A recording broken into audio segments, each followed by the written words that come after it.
السلام عليكم ورحمة الله وبركاته. الحمد لله والصلاة والسلام على أشرف المرسلين وعلى آله وصحبه أجمعين. أما بعد. ഏറ്റവും ബഹുമാനം നിറഞ്ഞ മഹല്ല് പ്രസിഡന്റ്, മഹല്ല് സെക്രട്ടറി, മഹല്ല് ട്രഷറർ, അതുപോലെ തന്നെ അസിസ്റ്റന്റ് ഉസ്താദ്, മീലാദ് ഷരീഫ് കമ്മിറ്റി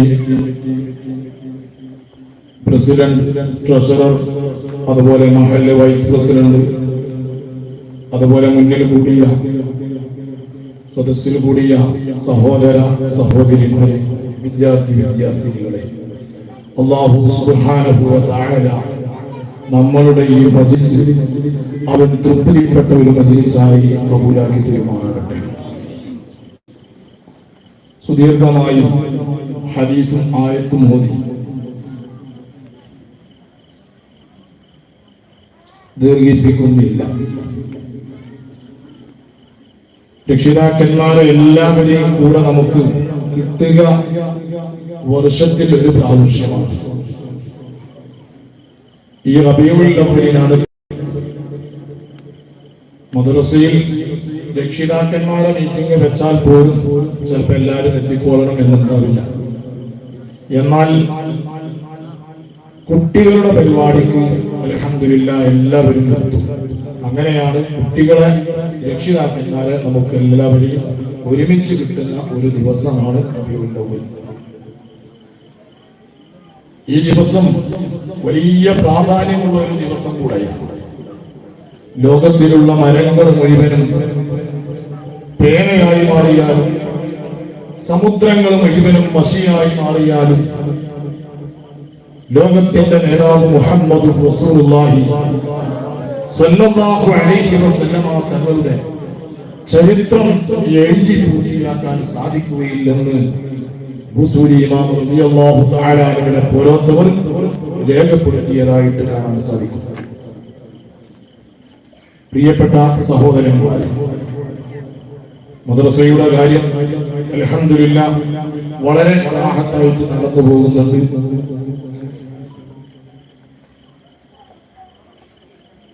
ഇപ്പൊ അടുത്തടുത്തായിട്ട് കുറെ കുട്ടികൾക്ക് ലീവ് വരും. അത് സ്വാഭാവികമായിട്ട് നബിദിന പരിപാടിയാണ് എന്ന് പറഞ്ഞ് അങ്ങനെ ലീവാകുന്ന പല ലീവുകളും ഉണ്ടാവും.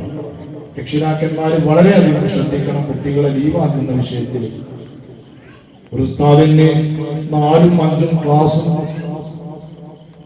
വളരെ 1.5 മണിക്കൂറിന്റെ ഉള്ളിലാണ് നമ്മുടെ ക്ലാസ്സുകളൊക്കെ നടക്കുന്നത്.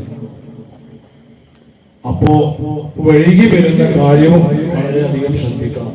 7 മണിക്ക് എന്ന് പറഞ്ഞാൽ 7 മണിക്ക് എണീറ്റ് വരുന്ന സമയം അല്ല, 7 മണിക്ക് ബെല്ലടിക്കുന്ന സമയമാണ്. ആ സമയമാകുമ്പോഴേക്കിന് നിങ്ങളുടെ മക്കളെ നിങ്ങൾ ഇങ്ങോട്ട് പറഞ്ഞയക്കാൻ ശ്രമിക്കണം. പ്രിയപ്പെട്ട മുഅ്മിനീങ്ങളെ, പരിശുദ്ധ ദീനുൽ ഇസ്ലാം, ഈ ദീനുൽ ഇസ്ലാമിൽ ഇവിടെ പ്രചരിപ്പിച്ചത് മുഹമ്മദ് റസൂലുള്ളാഹി സ്വല്ലല്ലാഹു അലൈഹി വസല്ലമ തങ്ങൾ വളരെ രഹസ്യമായിട്ടായിരുന്നു പരിശുദ്ധ ദീനുൽ ഇസ്ലാം ഇവിടെ പ്രചരിപ്പിച്ചത്.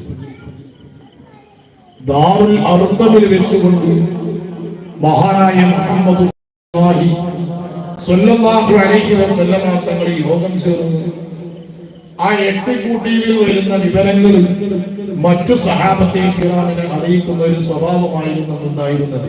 അത് എല്ലാ വിഷയത്തിലും അങ്ങനെയാണ്. ഒരു മഹല്ലിന്റെ കാര്യമാണെങ്കിലും ഒരു എക്സിക്യൂട്ടീവ് മെമ്പർമാരുണ്ടാവും. അവര് തീരുമാനിക്കും, അവരിലുള്ള വിശ്വാസം കൊണ്ട് അവരെ ഏൽപ്പിക്കും, അവര് തീരുമാനിക്കും. ആ തീരുമാനം പബ്ലിക്കിൽ ഇടും. എന്നതുപോലെ തന്നെയാണ് സംഘടനകളാണെങ്കിലും ഒക്കെ ഒരു എക്സിക്യൂട്ടീവ് ഉണ്ടാവും. എന്നതുപോലെ തന്നെ മഹാനായ മുഹമ്മദ് റസൂലുള്ളാഹി സ്വല്ലല്ലാഹു അലൈഹി വസല്ലമ തങ്ങൾ ദീനിന്റെ കാര്യം ചർച്ച ചെയ്യാൻ വേണ്ടി കൂടിയിരുന്ന ഒരു സ്ഥലമാണ് ദാറുൽ അർഖം. ഇസ്ലാമിന്റെ റിപ്പബ്ലിക്കിന്റെ 2ാമത്തെ ഖലീഫ ഉമർ ഇബ്നുൽ ഖത്താബ് തങ്ങൾ പരിശുദ്ധ ദീനുൽ ഇസ്ലാമിലേക്ക് കയറി വരുന്നതിന്റെ മുമ്പ് അബൂജഹലിനോടൊപ്പമായിരുന്നു. മക്കയിൽ മഹാനായ മുഹമ്മദ് റസൂലുള്ളാഹി സ്വല്ലല്ലാഹു അലൈഹി വസല്ലമ തങ്ങളുടെ എതിർവശമുള്ളത് അബൂജഹലാണ്. ഈ അബൂജഹലിന്റെ നേതൃത്വത്തിൽ മക്കയിൽ വലിയ ഒരു യോഗം ചേരുകയും ആ യോഗത്തിൽ അബൂജഹൽ പ്രഖ്യാപിക്കുകയാണ്, മുഹമ്മദിന്റെ തല കൊണ്ടുവന്നാൽ അവന് 100 ഒട്ടകം ഇനാമായി പ്രഖ്യാപിച്ചു. 100 ഒട്ടകം നൽകാമെന്ന് പറഞ്ഞപ്പോൾ ലക്ഷക്കണക്കിന് അബൂജഹലിന്റെ മുന്നിലിരിക്കുന്ന കൂട്ടത്തിൽ വെച്ച് ബാക്കിൽ നിന്ന് ഒരു ചെറുപ്പക്കാരൻ എണീറ്റ് നിന്നു. മുഹമ്മദിന്റെ തല ഞാൻ കൊണ്ടുവരാം എന്ന് പറഞ്ഞ് എണീറ്റ് നിന്നത് ഖത്താബിന്റെ മകനായ ഉമറായിരുന്നു എണീറ്റ് നിന്നത്. ഉമർ എണീറ്റ് നിന്ന് പറഞ്ഞു, അബൂജഹലിനോട് പറഞ്ഞു, മുഹമ്മദിന്റെ തല ഞാൻ കൊണ്ടുവരാം. അങ്ങനെ മുഹമ്മദിന്റെ തല കൊണ്ടുവരാൻ വേണ്ടിക്കൊണ്ട് ദാറുൽ അർഖമിലേക്ക് അബൂജഹൽ പുറപ്പെടുകയാണ്. അബൂജഹൽ പുറപ്പെടുന്ന സമയത്ത് വഴിയിൽ വെച്ചുകൊണ്ട് സഈദ് ബിൻ അബീ വഖാസ് റളിയല്ലാഹു അൻഹുവിനെ കാണാനിടയായി. സഈദ് ബിൻ അബീ വഖാസ് റളിയല്ലാഹു അൻഹു പാവപ്പെട്ട ഒരു സ്വഹാബിയാണ്. ആ സ്വഹാബി റസൂലുള്ളാഹി തങ്ങളിൽ നിന്ന് വന്നുകൊണ്ടിരിക്കുകയാണ്. ആ സ്വഹാബിയെ കണ്ടപ്പോൾ അബൂജഹൽ ചോദിച്ചു, മുഹമ്മദ് എവിടെയുണ്ടോ? ഉമർ ബിൻ അൽ ഖത്താബ് തങ്ങൾ ചോദിച്ചു, മുഹമ്മദ് എവിടെയുണ്ടോ? ഇതെന്ന് ചോദിച്ചപ്പോൾ അതേ, മുഹമ്മദ് എവിടെയുണ്ട്. എന്തിനാ ഉമറെ നിനക്ക് മുഹമ്മദിനെ? ഞാൻ മുഹമ്മദിന്റെ തല കൊണ്ടുവരാൻ പോകുകയാണ്. ഉമർ ബിൻ അൽ ഖത്താബ് എന്ന് പറഞ്ഞാൽ അറേബ്യ രാജ്യം മുഴുവൻ കിടുകിടാ വിറക്കും. അത്രയും ധൈര്യശാലിയായിരുന്നു ഉമർ ബിൻ അൽ ഖത്താബ്. ആ ഉമർ ബിൻ അൽ ഖത്താബ് സഈദ് ബിൻ അബീ വഖാസ് പാവപ്പെട്ട ഒരു സഹാബിയോട് പറയുകയാണ്. ഈ സംസാരിക്കുന്നതിന്റെ ഇടയിൽ സഈദ് ബിൻ അബീ വഖാസ് പറഞ്ഞു, ഉമർ ബിൻ അൽ ഖത്താബിനോട് പറഞ്ഞു, ഖത്താബേ, ഉമർ ബിൻ അൽ ഖത്താബ്, നിനക്ക് മുഹമ്മദിന്റെ തല കൊണ്ടുവരാൻ പോയിട്ട് മുഹമ്മദിന്റെ ഒരു രോമത്തും നിനക്ക് തൊടാൻ കഴിയുകയില്ല എന്ന് ധൈര്യത്തോടെ സഈദ് ബിൻ അബീ വഖാസ് തങ്ങളെന്ന് പറഞ്ഞപ്പോൾ ഉമർ ബിൻ അൽ ഖത്താബ് ദേഷ്യം പിടിച്ചു ആവെന്ന് ഊരിയിട്ട് സഈദ് ബിൻ അബീ വഖാസ് റളിയല്ലാഹു അൻഹുവിനെ വെട്ടുകയാണ്. സുബ്ഹാനല്ലാഹ്, സഈദ് ബിൻ അബീ വഖാസ് തങ്ങളെ വെട്ടുമ്പോ സഈദ് ബിൻ അബീ വഖാസ് തങ്ങളുടെ കയ്യിലും വാളുണ്ട്. സഈദ് ബിൻ അബീ വഖാസ് തങ്ങളും വെട്ടോട് വെട്ടും പടവെട്ടി ഉമർ ബിൻ അൽ ഖത്താബ് സഈദ് ബിൻ അബീ വഖാസ് തങ്ങളും മുഹമ്മദിന്റെ തല കൊണ്ടുവരാൻ പോകുന്ന സമയത്ത് വഴിയിൽ വെച്ചുകൊണ്ട് നടക്കുകയാണ്. അവസാനം സഈദ് ബിൻ അബീ വഖാസ് തങ്ങൾ ഈ വെട്ടോട് വെട്ടും പടവെട്ടിലങ്ങ് പരാജയപ്പെടുകയാണെന്ന് കണ്ടപ്പോ ഉമർ ബിൻ അൽ ഖത്താബ് തങ്ങളോട് പറയുകയാണ്, ഓ ഉമറേ, നീ വല്ലാതെ ഇളക്കണ്ട, നീ വല്ലാതെ റൗഡിത്തരം കാണിക്കണ്ട. നിന്റെ അലിയനായ സഈദ് ബിൻ സൈദ് റളിയല്ലാഹു അൻഹു, അതുപോലെ തന്നെ നിന്റെ പെങ്ങളായ ഫാത്തിമ ബീവി, ഇവർ രണ്ടുപേരും മുഹമ്മദിന്റെ മതം സ്വീകരിച്ചിരിക്കുന്നു. ഇതങ്ങ് പറഞ്ഞപ്പോ ഉമർ ബിൻ അൽ ഖത്താബ് തങ്ങൾ ചുരുങ്ങിയ വിട്ടങ്ങ് നിർത്തി നേരെ പോകുന്നത് പെങ്ങളുടെ വീട്ടിലേക്കാണ്. പെങ്ങളുടെ വീട്ടിൽ ചെന്നു. പെങ്ങളുടെ വീട്ടിൽ ചെന്നപ്പോൾ ഖബ്ബാബ് ബിൻ അറത്ത് റളിയല്ലാഹു അൻഹു വീട്ടിലുണ്ട്. ഖബ്ബാബ് ബിൻ അറത്ത് റളിയല്ലാഹു അൻഹു വളരെ പാവപ്പെട്ട സ്വഹാബിയാണ്. സഈദ് ബിൻ സൈദ് റളിയല്ലാഹു തആല അൻഹുവിനും ഫാത്തിമ ബീവിക്കും ഈ ഖുർആൻ പഠിപ്പിച്ചു കൊടുക്കുകയാണ്. ഈ സമയത്താണ് ഫാത്തിമ ബീവിയുടെ വീടിന്റെ കഥക് മുട്ടുന്നു. കഥക് മുട്ടി ഉമറിന്റെ ശബ്ദം പുറത്തുനിന്ന് വന്നപ്പോ ഖബ്ബാബ് ഇബ്നു അറത്ത് റളിയല്ലാഹു അൻഹു വീട്ടിലങ്ങ് ഒളിച്ചിരുന്നു. ഉമറിന്റെ ശബ്ദം കേട്ടപ്പോൾ തന്നെ ഒളിച്ചിരുന്ന് ഉമർ ഇബ്നുൽ ഖത്താബ് അകത്തേക്ക് കയറി ഫാത്തിമ ബീവിയോട് ചോദിച്ചു, അല്ലയോ ഫാത്തിമ, ഇവിടുന്ന് ഞാനൊരു ശബ്ദം കേട്ടല്ലോ, എന്താണ് ആ ശബ്ദം?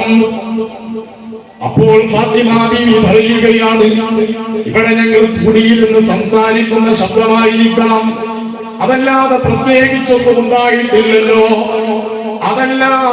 അതല്ലാത്ത വേറെ ഒരു അപശബ്ദം ഞാൻ കേട്ടിട്ടുണ്ട്, അതെനിക്ക് പറഞ്ഞു തരണമെന്ന് പറഞ്ഞപ്പോ ഫാത്തിമ ബീവിയും സഈദ് ബിൻ സൈദ് റളിയല്ലാഹു അൻഹുവും ചെറിയൊരു പെരുങ്ങുകയാണ്. അവർക്ക് ഉത്തരം മുട്ടിപ്പോകുന്ന രൂപത്തിലായപ്പോ സഈദ് ബിൻ സൈദ് റളിയല്ലാഹു അൻഹുവിന് ഉമർ ഇബ്നുൽ ഖത്താബ് തങ്ങളെ ചവിട്ടങ്ങ് കൊടുത്തിട്ട് പറഞ്ഞു, ഇവിടെ സംസാരിച്ചത് എന്താണെന്ന് എനിക്ക് അറിയിച്ചു തരണം, എന്താണ് ഇവിടെ പറഞ്ഞത് അറിയിച്ചു തരണം എന്നങ്ങ് പറഞ്ഞുകൊണ്ട് ആക്രമിച്ചപ്പോ ഫാത്തിമ ബീവി അത് തടുക്കുകയാണ്. ഫാത്തിമ ബീവിയുടെ സ്വന്തം പെങ്ങളായ ഫാത്തിമ ബീവിയുടെ മുഖത്തേക്ക് മഴ വരികയാണ്. ക്രമമങ്ങ് ശക്തപ്പെട്ടപ്പോ ഫാത്തിമ ബീവി പിന്നെ ഇക്കാക്ക എന്നുള്ള സ്വരത്തിലല്ല പെങ്ങൾ എന്തുകൊണ്ട് ഈ ശൈലിയിൽ എന്ന് പെട്ടെന്ന് അന്തം വിട്ടുകൊണ്ട് ഉമർ ഇബ്നുൽ ഖത്താബ് നിൽക്കുന്നു. ഈ രൂപത്തിൽ അങ്ങനെ നിലനിന്നപ്പോ മഹാനായ ഉമർ ഇബ്നുൽ ഖത്താബ് തങ്ങൾ ഫാത്തിമ ബീവിയോട് ചോദിക്കുകയാണ്, ഓ ഫാത്തിമ, എന്നാൽ നിന്റെ ഗ്രന്ഥം എനിക്ക് കാണിച്ചു തരുമോ ഫാത്തിമ? നീ മുസ്ലിമാകാനുള്ള ഗ്രന്ഥം എനിക്കൊന്ന് കാണിച്ചു തരുമോ, എനിക്കതൊന്ന് തരുമോ? ആ സമയത്ത് ഫാത്തിമ ബീവി പറയുകയാണ്, ലാ യമസ്സുഹു ഇല്ലൽ മുതഹ്ഹറൂൻ. ആ ഗ്രന്ഥം തൊടണമെങ്കിൽ നല്ല ശുദ്ധി വേണം, നല്ല വൃത്തിയായി വരണം. നീ കുളിച്ച് വൃത്തിയായി വന്നാൽ നിനക്ക് ആ ഗ്രന്ഥം തരാമെന്ന് പറഞ്ഞു. ഉമർ ഇബ്നുൽ ഖത്താബ് തങ്ങൾ പരിശുദ്ധ ദീനുൽ ഇസ്ലാമിലേക്ക് കയറി വരുന്നതിന്റെ മുമ്പും ഉമറാണ് പേര്. ഇസ്ലാമിന്റെ പടയാളിയായ സമയത്തും ഉമർ തന്നെയാണ് പേര്. സുബ്ഹാനല്ലാഹ്, വൃത്തിയായി വന്നു. ഖുർആനങ്ങെടുത്തു ഫാത്തിമ, ഖുർആനങ്ങ് മറിച്ചപ്പോ മറിക്കലോട് കൂടെ കാണുന്നത് മാ അൻസൽനാ അലൈക്കൽ ഖുർആന ലിതസ്ഖാ എന്നുള്ള വിശുദ്ധ ഖുർആൻ. ഈ വചനമൊക്കെ കണ്ടപ്പോ മുഹമ്മദിന്റെ തല കൊണ്ടുവരാൻ വന്ന പറയുകയാണ്, ഇതൊരു മനുഷ്യകലാമല്ല, ദൈവവചനമാണ്, ഇതൊരു മനുഷ്യകലാമല്ല. ഇതങ്ങ് പറഞ്ഞപ്പോ മറഞ്ഞിരുന്ന വീടിന്റെ ഉള്ളിൽ ഒളിച്ചിരുന്ന ഖബ്ബാബ് ഇബ്നു അറത്ത് റളിയല്ലാഹു അൻഹു പുറത്തോട്ട് ചാടി. പുറത്തോട്ട് വന്നിട്ട് പറയുകയാണ്, ഉമർ തങ്ങളോട് പറയുകയാണ്, ഓ ഉമറേ, നമുക്കെല്ലാവർക്കും കൂടെ മുഹമ്മദിന്റെ മതം സ്വീകരിക്കാൻ മുഹമ്മദിന്റെ അടുക്കലേക്ക് പോവുക എന്ന് പറഞ്ഞ് ഉമർ ഇബ്നുൽ ഖത്താബ് തങ്ങളെ സഈദ് ബിൻ സൈദ് റളിയല്ലാഹു അൻഹു, ഖബ്ബാബ് ബിൻ അറത്ത് റളിയല്ലാഹു അൻഹു ഉമർ ഇബ്നുൽ ഖത്താബിനെ കൊണ്ട് മഹാനായ മുഹമ്മദുർ റസൂലുള്ളാഹി സ്വല്ലല്ലാഹു അലൈഹി വസല്ലമ തങ്ങളിലേക്ക് ചെന്നു. റസൂലുള്ളാഹി തങ്ങൾ നിൽക്കുന്നത് ദാറുൽ അർഖമിലാണ്. ഉമർ ഇവിടുന്ന് പുറപ്പെട്ടിട്ടുണ്ട് എന്നുള്ള വിവരം കിട്ടിയിട്ടുണ്ട്. ഉമർ പുറപ്പെട്ടിട്ടുള്ളത് ഇസ്ലാം സ്വീകരിക്കാനല്ല, ലോകത്തിന്റെ നായകൻ അഷ്റഫുൽ ഖൽഖ് മുഹമ്മദുർ റസൂലുള്ളാഹ് സ്വല്ലല്ലാഹു അലൈഹി വസല്ലമ തങ്ങളുടെ തല കൊണ്ടുവരാനാ പോയിട്ടുള്ളത്. റസൂലുള്ളാഹി തങ്ങളുടെ അടുക്കലേക്ക് ചെന്നു. റസൂലുള്ളാഹി തങ്ങൾ പറയുകയാണ്, റസൂലുള്ളാഹി തങ്ങളുടെ അടുക്കലേക്ക് ഉമറിനെ കൊണ്ട് ഈ രണ്ട് സഹാബാക്കളും അങ്ങ് ചെന്നപ്പോ വെച്ചുകൊണ്ട് റസൂലുള്ളാഹി തങ്ങൾ ഉമർ ഇബ്നുൽ ഖത്താബിന്റെ അരക്കെട്ടിനെ പിടിച്ചിട്ട് പറഞ്ഞു, ഓ ഉമറേ, നിനക്ക് ഇപ്പോഴും ഇസ്ലാം മതം സ്വീകരിക്കാനായിട്ടില്ലയോ? ഇതങ്ങ് പറഞ്ഞപ്പോ ആ ഉമർ ഇബ്നുൽ ഖത്താബ് തങ്ങൾ അവിടെ വെച്ചുകൊണ്ട് അശ്ഹദു അല്ലാ ഇലാഹ ഇല്ലല്ലാഹ് വ അന്ന മുഹമ്മദർ റസൂലുള്ളാഹ് വെച്ചുകൊണ്ട് ഉമർ ഇബ്നുൽ ഖത്താബ് പരിശുദ്ധ ഇസ്ലാമിലേക്ക് കയറി വരുന്നത്. എന്നിട്ട് റസൂലുള്ളാഹിയോട് പറയുകയാണ്, നബിയേ, ഇതാണ് സത്യമതം, ഇതാണ് യഥാർത്ഥ മതം. ആയതുകൊണ്ട് ഇതിങ്ങനെ രഹസ്യമായി പ്രബോധനം ചെയ്താൽ പോരാ, ഇത് വെറും ദാറുൽ അർഖമിൽ വെച്ചുകൊണ്ട് മാത്രം പ്രബോധനം ചെയ്താൽ പോരാ. ഈ മതം ഇവിടങ്ങളിൽ പൊരുത്തണം, രംഗത്തിറക്കേണ്ടതുണ്ടെന്ന് പറഞ്ഞ് ദാറുൽ അർഖമിൽ വെച്ചുകൊണ്ട് ഘോഷയാത്രയുടെ മുന്നിൽ നിന്ന് അല്ലാഹു അക്ബർ, തക്ബീർ, അല്ലാഹു അക്ബർ എന്നുള്ള മുദ്രാവാക്യവുമായി കൊണ്ട് പുറപ്പെട്ട ആ ഘോഷയാത്ര, അന്ന് പുറപ്പെട്ട ആ ഘോഷയാത്രയാണ് ഇന്ന് പരിശുദ്ധ ദീനുൽ ഇസ്ലാമിന്റെ ഈ വിളംബരം ചെയ്തുകൊണ്ടിരിക്കുന്നത്. എന്റെ പ്രിയപ്പെട്ട സഹോദരന്മാരെ, സഹോദരിമാരെ, വിശുദ്ധ ഖുർആനിനെ നോക്കിക്കൊണ്ട് മുഹമ്മദ് റസൂലുള്ളാഹി സ്വല്ലല്ലാഹു അലൈഹി വസല്ലമ തങ്ങളുടെ സ്വഭാവം നോക്കിക്കൊണ്ടാണ് പരിശുദ്ധ ദീനുൽ ഇസ്ലാമിലേക്ക് കയറി വന്നിട്ടുള്ളത്. ഉമർ ഇബ്നുൽ ഖത്താബ് തങ്ങളുടെ ബറക്കത്ത് കൊണ്ട് അല്ലാഹു നമ്മെ രക്ഷപ്പെടുത്തി പെരുമാറാകട്ടെ. പ്രിയപ്പെട്ടവരെ, ഞാൻ പറഞ്ഞുകൊണ്ടുവന്നത് പരിശുദ്ധ ദീനുൽ ഇസ്ലാം ഇവിടെ വരുന്നതിന് മുമ്പ് ഒരുപാട് ത്യാഗങ്ങൾ ഇവിടെ സഹിച്ചിട്ടുണ്ട്. ഇതൊന്നും പരിശുദ്ധ ദീനുൽ ഇസ്ലാം നിലനിർത്തിയത് വാളുകൊണ്ടും പരിചകളെ കൊണ്ടും അല്ല, സ്വഭാവങ്ങളെ കൊണ്ടാണ്, പുഞ്ചിരി കൊണ്ടാണ്. ഒരാൾക്ക് പുഞ്ചിരിച്ചു കൊടുക്കൽ അതൊരു സുന്നത്താണ്, ഇബാദത്തിന്റെ പരിധിയിൽപ്പെടും. പുഞ്ചിരിക്കാൻ പോലും മടി കാണിക്കുന്ന എത്രയോ ആൾക്കാരുണ്ടാവും, മുഖം തിരിച്ചു കളയുന്നവർ. പുഞ്ചിരിക്കൽ അതൊരു നല്ല കാര്യമാണ്. റസൂലുള്ളാഹി സ്വല്ലല്ലാഹു അലൈഹി വസല്ലമ തങ്ങളുടെ സ്വഭാവത്തിൽപ്പെട്ടതാണെന്നൊക്കെ അല്ലാഹുവിന്റെ റസൂലിന്റെ സ്വഭാവം നിലനിർത്താനുള്ള തൗഫീഖ് അല്ലാഹു നമുക്ക് നൽകുമാറാകട്ടെ. വേറെ ഒരു കാര്യം കൂടെ സൂചിപ്പിക്കാനുള്ളത്, എല്ലാ കാര്യത്തിലും നമുക്ക് നേതൃത്വം ഉണ്ടാകും. ഏത് കാര്യത്തിനും നേതൃത്വം ഉണ്ടാകും. നേതൃത്വത്തിന് അംഗീകരിക്കാതെ പോയാൽ ആ കാര്യങ്ങൾ വളരെ പരാജയത്തിലേക്കാണ് പോകുന്നത്. ഏത് കാര്യത്തിനും നേതൃത്വം വേണം. എല്ലാവരും നേതാവാകാൻ പാടില്ല. ഞാനും നേതാവും, കമ്മിറ്റിയും നേതാവും, മെമ്പർമാരും നേതാവും, നാട്ടുകാരും നേതാവും, പിന്നെ അണികളാരും ഉണ്ടാവില്ല. ഒരാൾ നേതൃത്വം വേണം. ആ നേതൃത്വത്തിനെ അണികളെല്ലാവരും ഏൽപ്പിക്കണം. എന്നിട്ട് ആ നേതൃത്വം പറയുന്നതിനനുസരിച്ചിട്ടായിരിക്കണം ഏത് പരിപാടിയും നാം നടത്തേണ്ടത്. അത് ഘോഷയാത്രയാണെങ്കിലും സദസ്സാണെങ്കിലും മജ്‌ലിസാണെങ്കിലും എന്ത് പരിപാടിയാണെങ്കിലും നേതൃത്വത്തിനെ അംഗീകരിക്കാതെ പോയാൽ ഒരിക്കലും വിജയിക്കുകയില്ല. നമുക്കറിയാം, ചരിത്രം പറയുകയല്ല ചെയ്യുന്നത്. ക്രിസ്താബ്ദം 625 ഉഹദ് യുദ്ധം നടക്കുന്നത്. ഈ ഉഹദ് യുദ്ധം മഹാനായ റസൂലുള്ളാഹി സ്വല്ലല്ലാഹു അലൈഹി വസല്ലമ തങ്ങളുടെ നേതൃത്വത്തിലും അബൂ സുഫിയാന്റെ നേതൃത്വത്തിലുമാണ് നടക്കുന്നത്. മക്കയിലെ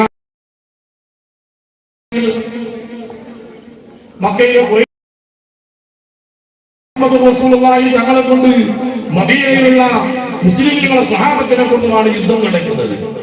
യുദ്ധം നടക്കുന്ന സമയത്ത് ജബൽ റുമാത്തിൽ മഹാനായ റസൂലുള്ളാഹി സ്വല്ലല്ലാഹു അലൈഹി വസല്ലമ തങ്ങൾ പ്രത്യേക അമ്പെയ്ത്ത് പഠിച്ച ആളുകളെ തയ്യാറാക്കി വെച്ചു.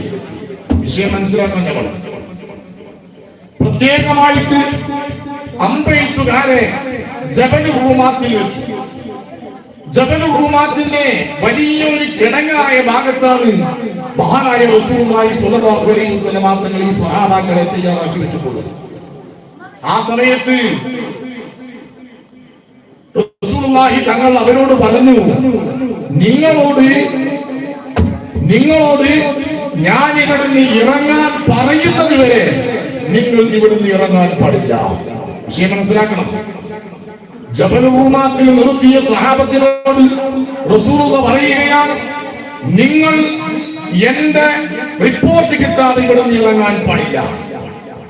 അങ്ങനെ തീരുമാനിച്ച സഹാബത്ത്, റസൂലുള്ളാഹി തങ്ങൾ അങ്ങനെ തീരുമാനിച്ചിട്ട് ആ സഹാബത്തിനെ നിർത്തിയിട്ടുള്ളത്.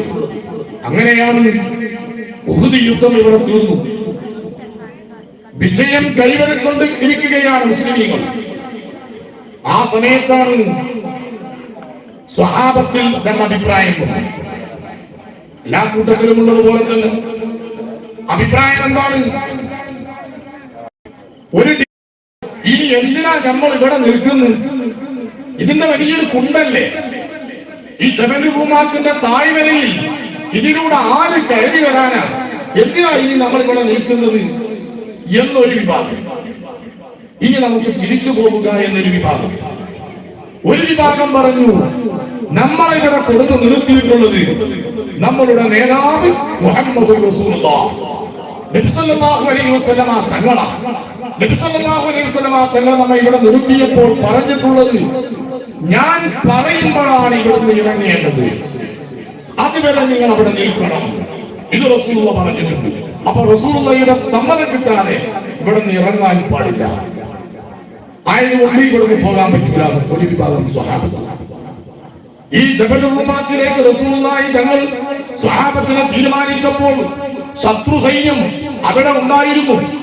ശത്രുക്കൾ അവിടുന്ന് ഈ സ്വഹാബത്ത് പ്രത്യേക അമ്പെയ്ത്തുകാരെ അങ്ങോട്ട് തയ്യാറാക്കിയപ്പോ അവരവിടുന്ന് ഇറങ്ങിപ്പോയതാ. പക്ഷേ സ്വഹാബത്തെ കിറാമിന്റെ ഈ രണ്ടഭിപ്രായം അവിടെ തകരാറായി സംഭവിച്ചു. റസൂലുള്ളാഹി തങ്ങൾ പറഞ്ഞത്, എന്റെ സമ്മതം കിട്ടാതെ അവിടെ ഇറങ്ങാൻ പാടില്ല.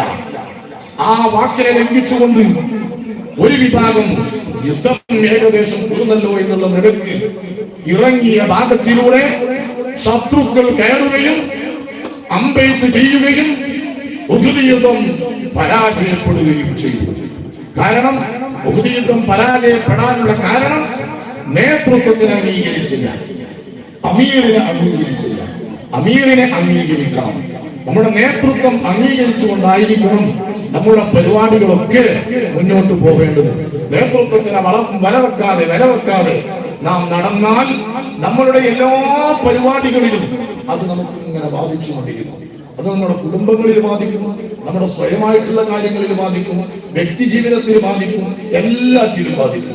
അപ്പൊ ആയതുകൊണ്ട് എപ്പോഴും നമുക്ക് നാട്ടിലുള്ള ഒരു നേതൃത്വം, ഒരു കമ്മിറ്റി, നാട്ടിലുള്ള ഒരു കാരണവന്മാർ, ഇവരൊക്കെ നമ്മൾ ബഹുമാനിക്കണം. അവരെ നാം പരിഹസിച്ചുകൊണ്ട് നടന്നാൽ നാം ചിന്തിക്കണം, ആ ഒരു കസാരയിലേക്ക് ഇൻഷാ അല്ലാഹ് ചിലപ്പോൾ ഞാനും എത്താൻ സാധ്യതയുണ്ട്. ഇപ്പോൾ ഞാൻ ചെറുപ്പക്കാരനായി പോകുന്നുണ്ട്, കുറച്ചു കഴിഞ്ഞാൽ ഞാനും ഒരു പ്രായം ചെന്നവനാകും. എന്നെ ഇതിനേക്കാൾ പരിഹസിക്കുന്ന പരിഹാസം ഞാൻ ഏറ്റുവാങ്ങേണ്ടി വരും എന്ന് മനസ്സിലാക്കിയിട്ട് ഓരോരുത്തരും നീങ്ങണം. അൽഹംദുലില്ലാഹ്, ഇന്ന് നാം പോയ ഘോഷയാത്ര, ഞങ്ങളൊക്കെ അവിടെ ഇത്ര ചെറുപ്പക്കാർ, മലപ്പുറം ജില്ലയാണെങ്കിലും എല്ലാവരും കേട്ടുകൊണ്ടിരിക്കുന്നുണ്ട്. ഇപ്പോ മലപ്പുറം ജില്ലയാണെങ്കിലും ഇവിടെ കൂടിയ അത്ര യുവാക്കൾ, വളരെ ചെറിയൊരു മഹല്ലാണ് നമ്മുടെ മഹൽ. എല്ലാ യുവാക്കളും നമ്മുടെ ഘോഷയാത്രയിൽ അണിനിരന്നു. രണ്ടാമത്തെ വർഷത്തിലാണ് ഞാൻ ഇവിടെ ഉള്ളത്. കഴിഞ്ഞ റബീഉൽ അവ്വലിനും ഈ റബീഉൽ അവ്വലിനും നമ്മുടെ ചെറുപ്പക്കാർ സജീവമായിട്ടുണ്ടായി.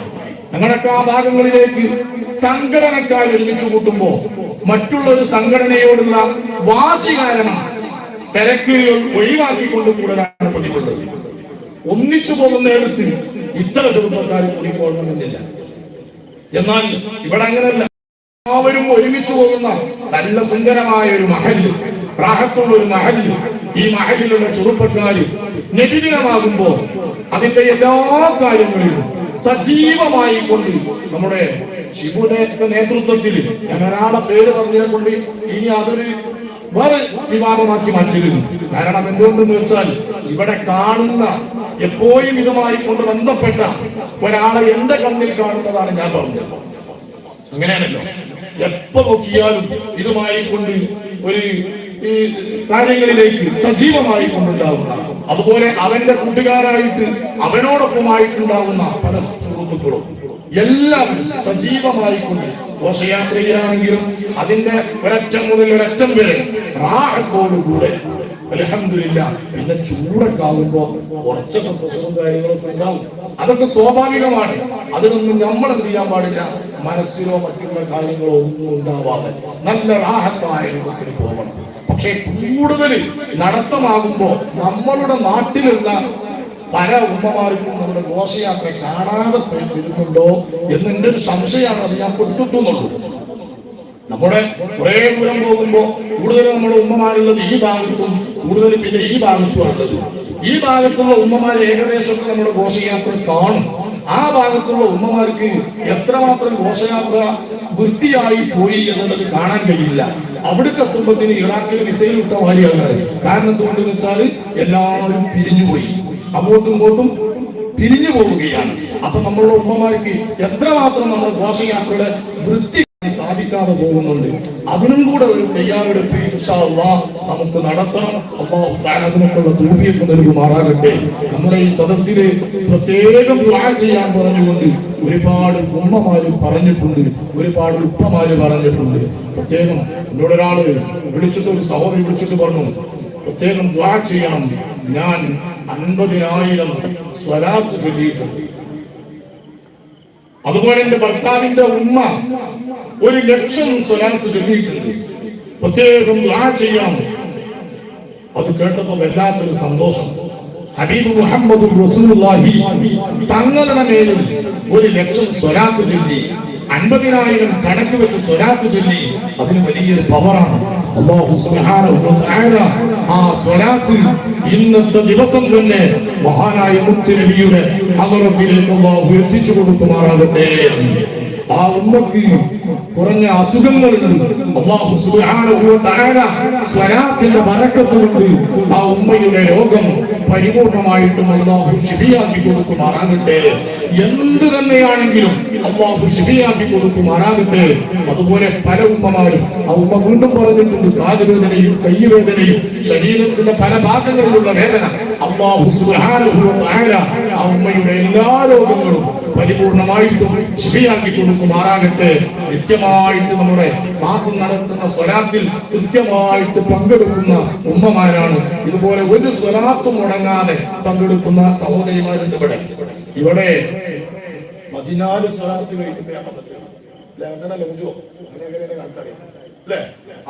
ഏകദേശം 14 സ്വലാത്ത് കഴിഞ്ഞു. ഈ 14 സ്വലാത്തിലും കൃത്യമായിട്ട് പങ്കെടുത്ത ആളുകളുണ്ട്. എന്ത് തിരക്കുണ്ടെങ്കിലും ആ ദിവസം എന്റെ തിരക്ക് ഒഴിവാകും. അങ്ങനെയാണ് നമ്മൾ പരിപാടി. ഒരു ഡേറ്റ് ഫിക്സ് ചെയ്താൽ ആ ഡേറ്റ് നിങ്ങൾ വരുന്നുണ്ടെങ്കിൽ കാണുമ്പോഴാണ്. നിങ്ങൾക്ക് വന്നിട്ടില്ലെങ്കിലും ഞാൻ ഉണ്ടാവും. അങ്ങനെയാണ് റാത്തീബ് തീരുമാനിച്ചിട്ടുള്ളത് 4ാമത്തെ ആഴ്ചയിലാണ്. ഞാനും മുക്രിയും പിന്നെ അവസാനത്തേക്ക് അങ്ങനെ മുജോട് എത്തലുണ്ട്. മുജുന്നാല് ഏകദേശം റാത്തീബിന് എല്ലാ പരിപാടികളും സംബന്ധിച്ചിട്ടുണ്ട്. ഉള്ളതില്ലതോ പറയണേ. അങ്ങനെയാണ്. വേറെ 1-2 കാരണവന്മാരുണ്ടാവും. യൂസുഫ് ഉണ്ടാവും. ഞാൻ പേര് പറയുമ്പോൾ നിങ്ങൾക്ക് എന്താണ് കാരണം പറയേണ്ടി വരികയാണ്. ഇതൊക്കെ നമ്മളുടെ മഹലിൽ നടക്കുന്ന പരിപാടിയാണ്. നമ്മുടെ ഹനീഫ ഇല്ലെങ്കിൽ സുബൈ ജമാഅത്ത് ഇല്ല. നമ്മളെ ഇവിടുത്തെ അത് നല്ലവണ്ണം നമ്മുടെ പള്ളിയിൽ നടക്കുന്ന കാര്യങ്ങളൊക്കെ നാം വളരെയധികം ഗൗരവത്തിലെടുത്ത് ഇൻഷാ അല്ലാഹ് ഈ കാര്യങ്ങൾ വൃത്തിയായിട്ട് കൊണ്ടു നടക്കണം. അല്ലാഹു തആല നമുക്ക് നല്ല റാഹത്തായ രൂപത്തിൽ നടത്താനുള്ള തൗഫീഖ് നൽകുമാറാകട്ടെ. എല്ലാ കാര്യങ്ങളും വൃത്തിയായിട്ട് നമ്മുടെ ഈ യുവാക്കള് ജയിറ്റുകളൊക്കെ വളരെയധികം കഷ്ടപ്പെട്ടുകൊണ്ട് പ്രയാസപ്പെട്ടുകൊണ്ട് ഒരു ദിവസം ഒരു പരിപാടി കഴിഞ്ഞ് വന്ന് വരുമ്പോ നമ്മുടെ കുട്ടികൾ ഇതിന്റെ കമ്പികളൊക്കെ കുത്തുക. രാത്രി 1-2 മണി വരെ ഇതുമായി കൊണ്ട് സഹകരിക്കുകയാണ്. മുത്ത് മുഹമ്മദ് റസൂലുള്ളാഹി സ്വല്ലല്ലാഹു അലൈഹി വസല്ലമ തങ്ങളുടെ ബറക്കത്ത് അല്ലാഹു അവർക്ക് നൽകുമാറാകട്ടെ. അതുപോലെ നമ്മുടെ പ്രവാസികൾ, നമ്മുടെ നാട്ടിൽ നിന്ന് പ്രവാസ ലോകത്തേക്ക് പോയ ചെറുപ്പക്കാർ ഈ പരിപാടിയിൽ കഴിഞ്ഞ പ്രാവശ്യമൊക്കെ ഇതിന്റെയൊക്കെ എല്ലാം മുന്നിലുണ്ടായിരുന്ന റിയാസൊക്കെ, റിയാസിനെ പറഞ്ഞതുകൊണ്ടും കിട്ടുന്ന കാരണം കൊണ്ട് ഞാനുമായി ബന്ധപ്പെടുന്ന ആളുകളുടെ പേരുകൾ എനിക്ക് പെട്ടെന്ന് കിട്ടും. അപ്പോ അവരൊക്കെ പോയി കഴിഞ്ഞ പ്രാവശ്യം സജീവമായിട്ടുണ്ടായിരുന്നു. പ്രവാസ ലോകത്താണ്. അല്ലാഹു ജോലിയിൽ ബറക്കത്ത് നൽകി കൊടുക്കുമാറാകട്ടെ. അതുപോലെ ഇവിടെ പല ആളുകളും പ്രവാസികളിൽ നിന്ന് മാത്രമല്ല നമ്മുടെ മീലാദ് കമ്മിറ്റിയിലേക്ക് സംഭാവന നൽകിയവർ, അതുപോലെ ഭക്ഷണത്തിലേക്ക് സംഭാവന നൽകിയവർ, ഇതൊക്കെ നല്ല നെയ്യത്തും വെച്ചുകൊണ്ടുള്ളത് എല്ലാം അല്ലാഹു തആല ബറക്കത്തിലും സന്തോഷത്തിലും ആക്കി കൊടുക്കുമാറാകട്ടെ. ആമീൻ യാ റബ്ബൽ ആലമീൻ.